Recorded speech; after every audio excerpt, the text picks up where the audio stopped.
चुनिंदा रुपयों के लिए इस तरह की प्रोपेगेंडा फिल्म बनाते हैं जिसमें सिर्फ और सिर्फ नफरत दिखाते हैं और नफरत एक पर्टिकुलर कम्युनिटी के खिलाफ दिखाई जाती है। इनका मकसद तहजीब, तमद्दुन, समाज के अंदर सुधार, अच्छे कल्चर, अच्छे व्यवहार की बात नहीं होती है। खुद का पैसा कमाने के लिए देश के सेक्युलरिज्म को नष्ट कर रहे हैं ये लोग। इस बकवास को कौन देखेगा और कौन यकीन करेगा? देखिए, सबसे पहली बात तो मैंने ये जो धुरंधर पिक्चर ये देखा ही नहीं मैंने अभी तक, लेकिन मेरा ये मानना है कि फिल्म आप जो भी बनाओ, नॉलेज के लिए बनाओ, एंटरटेनमेंट के लिए बनाओ, उसको कुछ हिस्ट्री बताओ, रियलिटीज कुछ सिखाने के लिए बनाओ, लेकिन मगर हमारे देश में कुछ लोग ऐसे हो गए कि चुनिंदा रुपयों के लिए इस तरह की प्रोपेगेंडा फिल्म बनाते हैं जिसमें सिर्फ और सिर्फ नफरत दिखाते हैं और नफरत एक पर्टिकुलर कम्युनिटी के खिलाफ दिखाई जाती है, मुसलमानों के खिलाफ दिखाई जाती है। मुसलमानों को बदनाम करने के लिए इस तरह की फिल्म बनाते हैं, दो चुनिंदा रुपयों के लिए, 2 रुपया कमाने के लिए, पूरे देश में हर तरफ माहौल खराब करने के लिए इस तरह की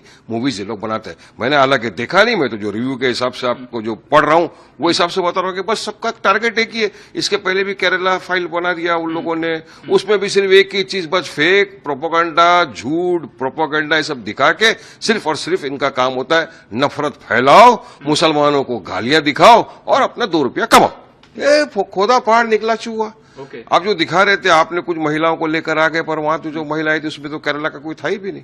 तो आप सिर्फ और सिर्फ झूठ परोस कर ये मुसलमानों को बदनाम करना, मुसलमानों के खिलाफ अनाप शनाप बकवास दिखाना, यही इनका मकसद बन चुका है। और 2 रुपया कमाने के चक्कर में सिर्फ देश में नफरत फैलाते हैं। तो सरकार को ऐसी लोगों के ऊपर कार्रवाई करना चाहिए, रोकना चाहिए इन लोगों को। कितनी और नफरत फैलाई जाएगी देश के अंदर। तो ये सब चीजें करके बस देश का अच्छा नहीं कर रहे लोग, कुछ खुद का पैसा कमाने के लिए देश के सेक्युलरिज्म को नष्ट कर रहे हैं ये लोग। आजकल एक नया तरीका अपना लिया है फिल्म इंडस्ट्री के लोगों ने, और इनको चस्का लग गया है पैसा कमाने का। और इस तरह की फिल्में जो बनाते हैं, इनका मकसद पैसा कमाना होता है।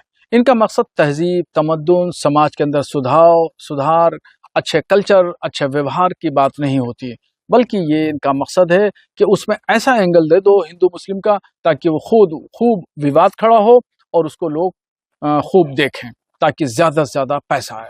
इनका मकसद है पैसा कमाना, पैसा हो चाहे जैसा हो। इस नजरिए और इस सोच के साथ में ये लोग फिल्म बनाते हैं। ऐसे ही संभल की फिल्म बनाई, उदयपुर फॉल्स बनाई, केरला स्टोरी बनाई, कश्मीर पर एक फिल्म बनाई गई, पंडित घूसखोर बनाई गई। इन तमाम फिल्मों का मकसद जो है वो पैसा कमाना है।